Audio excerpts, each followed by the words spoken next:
Well, hey there, race fans. This is Rob and Bill from the Triple Threat, and we are currently becalmed.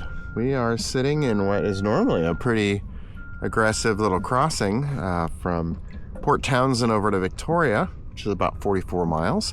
We're sitting in a place that is pretty much like a mill pond. So if you look around, it's not a lot going on here. So we had an interesting morning. If anybody's been watching the tracker, scratching their head as to why many of the other boats were going one direction and we were going the other, it's because we decided to take a different tactic, one that was not often done, but often pays off in the long run. We got sucked down the channel a little bit right after we came out of the marina, and so ended up about a half mile from the start line. About 10 minutes before the start, we realized that we were in deep trouble and needed to get our boat moving. So we started paddling and still sailing just a tiny bit because there was some breeze. We ended up dragging the boat up the shoreline for a bit. That was kind of fun and cold. But we eventually persevered and we made it to the start line with a full 30 seconds to spare before we were disqualified. So that was awesome. We got the official word from the race boss that we were still in the race and on our way. So the rest of the teams got a 29-minute and 30-second head start from our super fast boat, and we've been working all day to try to catch up. So now the other teams, they got a pretty decent flow coming out of the Seattle Channel, or Admiralty Inlet, I think it's called, and they booked it across the Strait of Juan de Fuca, and that half an hour made all the difference. They made it.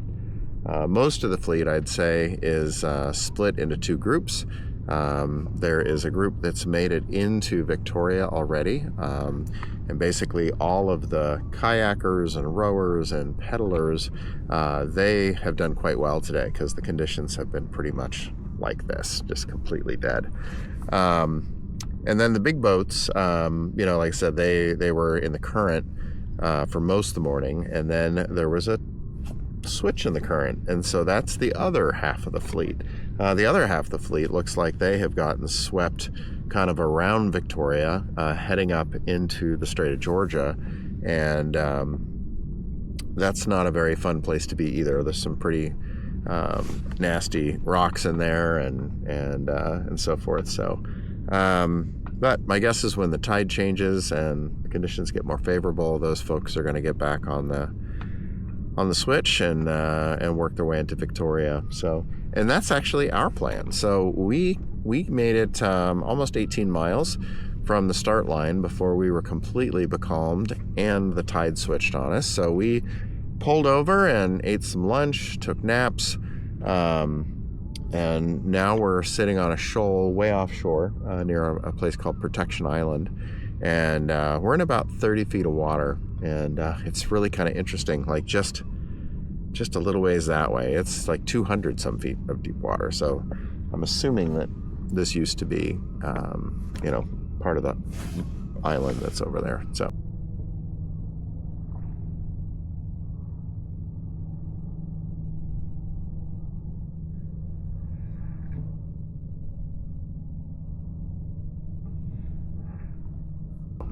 long time ago.